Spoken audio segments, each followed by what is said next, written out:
Bismillahirrahmanirrahim. Assalamualaikum warahmatullahi wabarakatuh. Perkenalkan, saya Desi Nur Aida, mahasiswi kelas 5C Prodi Bahasa dan Sastra Arab, Fakultas Adab dan Humaniora UIN Syarif Hidayatullah, Jakarta. Baiklah teman-teman, pada kesempatan kali ini saya akan memaparkan beberapa pengetahuan mengenai ilmu filologi. Nah teman-teman, apa itu filologi? Secara etimologi, filologi berasal dari bahasa Yunani, yaitu philos dan logos. Philos yang berarti love atau cinta, dan logos yang berarti kata, artikulasi, atau alasan.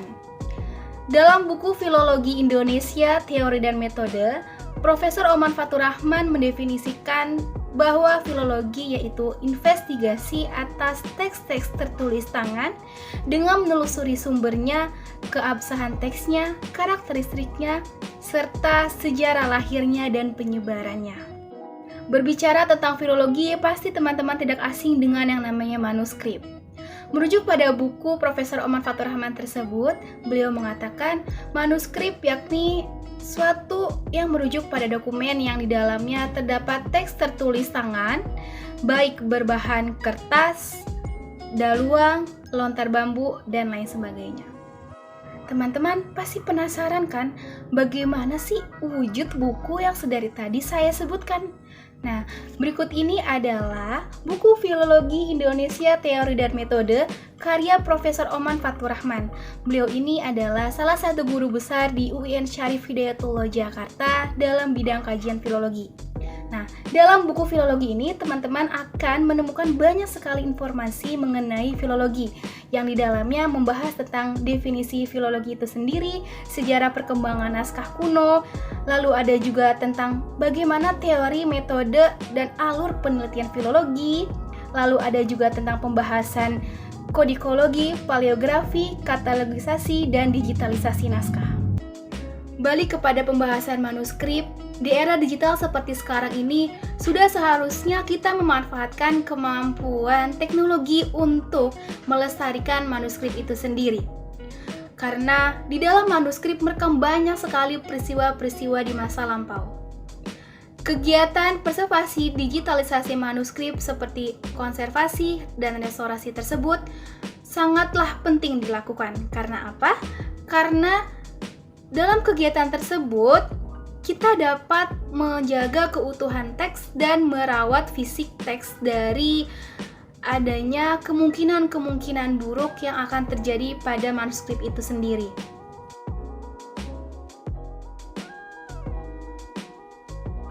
Di sisi lain juga, pelestarian manuskrip tersebut merupakan suatu bentuk rasa syukur kita kepada Tuhan Yang Maha Esa karena telah menjaga manuskrip-manuskrip tersebut seiring berjalannya waktu, lalu kemudian dikembalikan kepada kita untuk kita rawat kembali dan untuk mengambil berbagai macam informasi atau pelajaran-pelajaran di dalamnya, yang dimana jika kita kembangkan dengan kebutuhan kita pada saat ini akan menjadi suatu hal yang sangat menarik dan menjadi suatu hal yang akan sangat membantu pada proses kemajuan bangsa ini. Nah teman-teman, di era digital seperti sekarang ini, kita akan sangat amat mudah jika ingin mengakses manuskrip-manuskrip baik dari berbagai daerah di Nusantara maupun dari daerah di belahan dunia ini.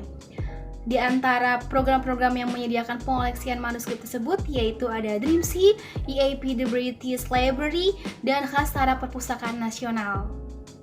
Nah, dari DRIMSY ini kita akan menemukan banyak sekali koleksi-koleksi manuskrip yang berasal dari berbagai negara yang ada di Asia Tenggara. Adapun pada EAP The British Library ini, kita akan menemukan banyak sekali koleksi manuskrip yang berasal dari berbagai negara di belahan dunia ini.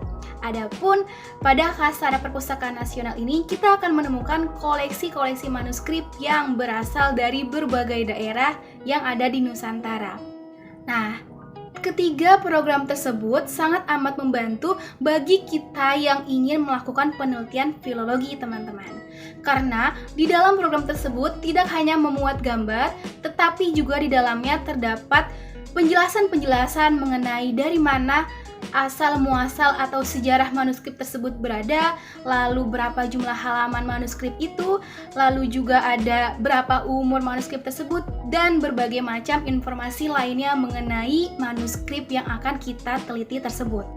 Menariknya lagi teman-teman, selain ketiga situs penyedia digitalisasi naskah yang dapat membantu kita mendapatkan informasi-informasi tentang filologi tersebut, kini hadir banyak sekali tayangan-tayangan di sosial media yang dapat kita jadikan sebagai rujukan untuk memperdalam atau memperbanyak informasi kepada diri kita mengenai ilmu filologi tersebut.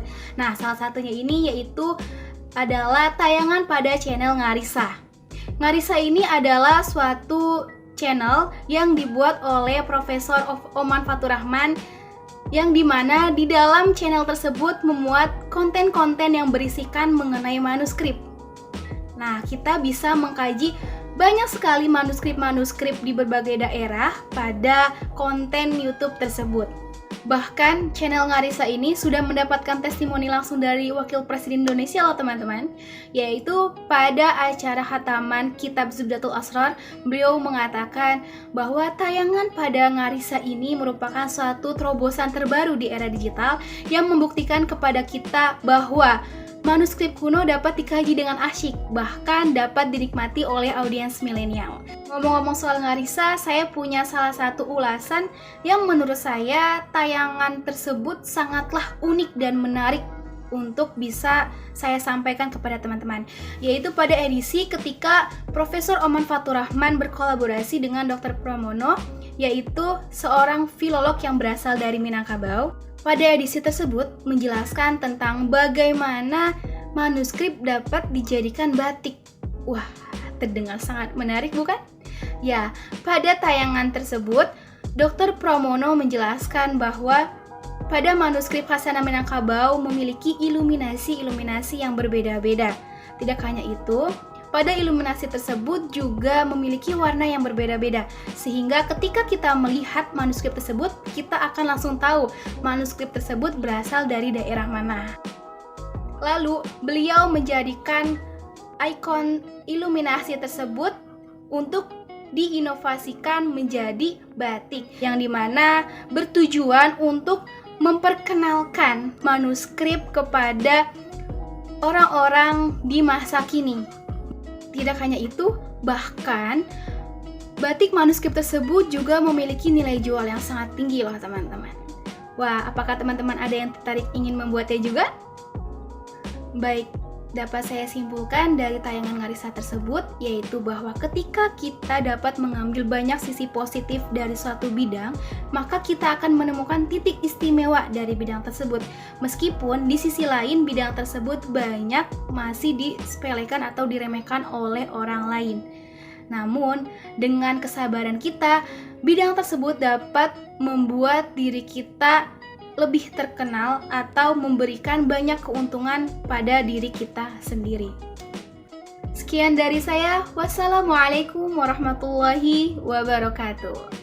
Klasik asyik, menatap masa depan, merawat masa silam. Salam Ngarisa.